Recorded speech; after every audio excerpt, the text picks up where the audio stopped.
शाम का समय था।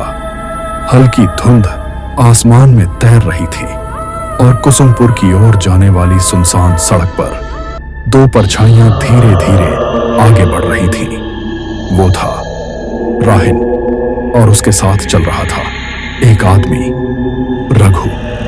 दोनों कई किलोमीटर से पैदल चल रहे थे। राहिन, यार, ये रास्ता इतना सुनसान क्यों है? थोड़ा डरावना नहीं लगता तुम्हें? डरावना तो है साहब, और सच कहूं तो ये रास्ता रात में जिंदा नहीं बल्कि कुछ और हो जाता है। राहिन हल्का हंसते हुए, मतलब रघु, अगर कोई तुम्हारा नाम पुकारे तो पीछे मत मुड़ना।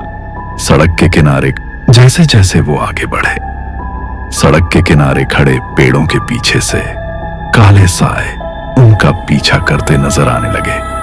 हवा चल रही थी, लेकिन उस हवा में जैसे कोई फुसफुसा रहा था। आवाज, फुसफुसाहट। राहिन, वापस जा। राहिन डर कर, तुमने सुना? चलते रहो, मत सुनो। कुछ देर बाद दोनों गांव के मुख्य चौक पर पहुंचे, लेकिन वहां का नजारा डराने वाला था। पूरा गांव खाली, चौपाल सूनी, दुकानें बंद। साहब, मैं यहां से आगे नहीं जाऊंगा। इतना कहकर रघु अंधेरे में गायब हो गया। अब राहिन बिल्कुल अकेला था। राहिन अपने पुराने घर की ओर बढ़ा। तभी अंधेरे में एक चेहरा उभरा। वो थी मंजरी।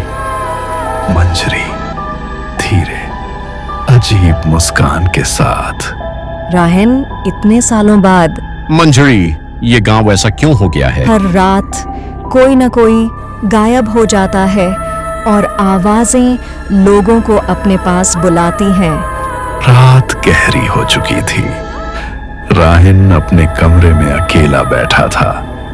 खिड़की के बाहर धुंध थी और उस धुंध में अजीब चेहरे बन रहे थे। राहिन, मुझे बचाओ। कौन कौन है वहां?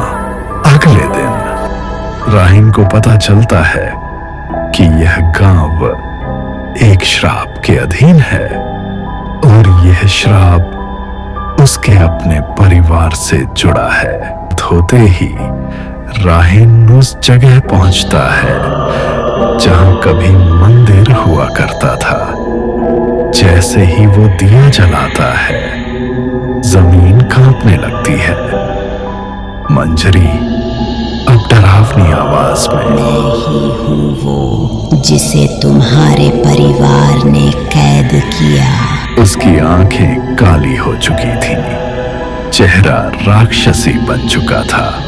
मंजरी हंसते हुए, अब तुम्हारी बारी है। जैसे ही मंजरी ने अपना असली रूप दिखाया, मंदिर की टूटी दीवारों से काले साए बाहर निकलने लगे।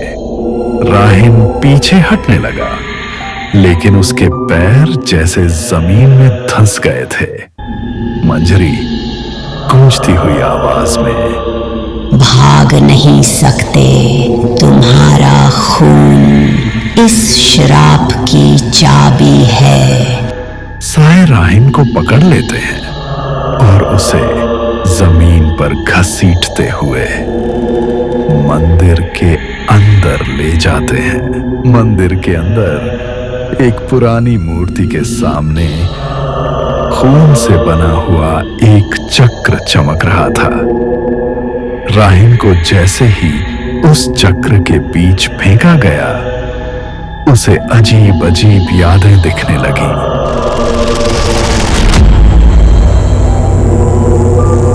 अचानक मंदिर के दरवाजे पर एक परछाई दिखाई देती है। तुम वापस आ गए। वो था रघु। रघु धीरे धीरे मुस्कुराते हुए, मैं कभी गया ही नहीं। रघु की आंखें भी काली हो जाती हैं। रघु, हम दोनों इसी श्राप के रखवाले हैं। मंजरी और रघु दोनों मिलकर राहिन के चारों तरफ घूमने लगते हैं। 50 साल में एक वंशज की बलि इस श्राप को जिंदा रखती है। और इस बार वो तुम हो नैरेटर। जैसे ही मंत्र शुरू होता है मंदिर की जमीन कांपने लगती है। राहिन चीखता है लेकिन उसकी आवाज बाहर नहीं जाती। अगली सुबह कुसुमपुर का गांव फिर से खाली था, लेकिन इस बार मंदिर के बाहर 2 नए लोग खड़े थे। एक मंजरी और दूसरा रघु नहीं बल्कि राहिन, धीरे से मुस्कुराते हुए। राहिन भयावह आवाज में, अगर कोई तुम्हारा नाम पुकारे तो पीछे मत मुड़ना। उन्हीं डरावनी आवाज में मंदिर के अंदर खून का चक्र अब बुझ चुका था, लेकिन उसकी जगह कुछ और जन्म ले चुका था। राहिन अब राहिन नहीं रहा। उसकी आंखें पूरी तरह काली हो चुकी थी। चेहरे पर एक अजीब खतरनाक मुस्कान।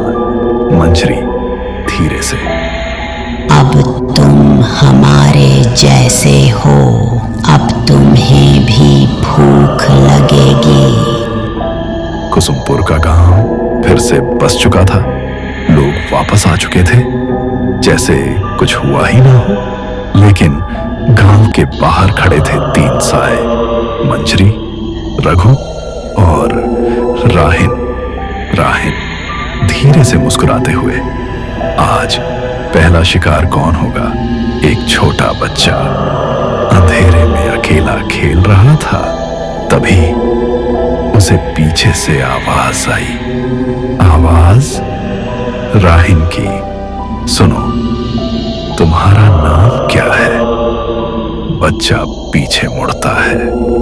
आज की हमारी डरावनी और दिल छू लेने वाली कहानी, उम्मीद करता हूं आपको यह कहानी पसंद आई होगी और इस कहानी से आपने कुछ ना कुछ जरूर सीखा होगा।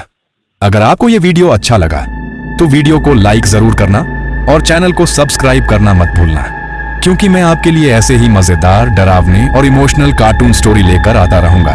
और हाँ, अपने दोस्तों के साथ भी ये वीडियो जरूर शेयर करना ताकि वो भी इस कहानी का मजा ले सकें। आपका एक लाइक और एक सब्सक्राइब मुझे और भी ऐसी शानदार स्टोरी बनाने के लिए मोटिवेशन देता है।